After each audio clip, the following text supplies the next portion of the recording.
ጥር 22 የቀጠሮው ዕለት ጠላት ለሳቀበት ወዳጅ ላዘነበት ለሞጣው ቀጠሮ ለሙስሊሙ ሮሮ በግፍ የፈሰሰው እንባውን ላበሰው መስጊዱ ተቃጥሎ ቁርአኑ ተደፍሮ ዋ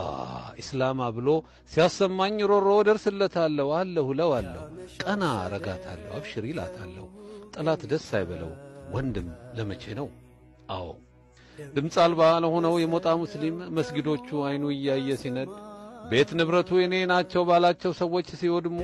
አገርሽ አገሬ ብሎ ኢትዮጵያም አገሬ ኢትዮጵያዊውም ወገኔ ነው ላለው አይደለህም ብለው በአንድ ጨረቃ መስጊዱን አቃጥለው ዙሪያውን ከበው ሲሞቁት ንብረቱን አውድመውና ዘርፈው የጦር ቀጠና ሲያስመስሉት ለማና ቤት ይበል አሉኝ ይከላከሉልኛል ያላቸው በቁስሉ ላይ እንጨት ሲሰዱበት ጭራሽ ጥፋተኛ አረጉት አዎ እኛ ግን እስከመቼውም ማረሰውም አሁንም ወገናችንን ደርስለታለን ቀና እናረጋዋለን ጥር 22 አሁንም ለዚህ ምላሽ ሊሰጠን ይገባል ዳግመኛም እንዲህ አይነቱ ነገር ፈጽሞ አይታሰብም ጥር 22 የቀጠሮው ዕለት ጠላት ለሳቀበት ወዳጅ ላዘነበት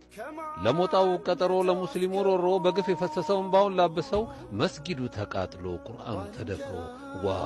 እስላማ ብሎ ሲያሰማኝ ሮሮ ደርስለታለሁ አለሁ ለዋለሁ ቀና ረጋታለሁ አብሽሪ ላታለሁ ጠላት ደስ አይበለው ወንድም ለመቼ ነው አዎ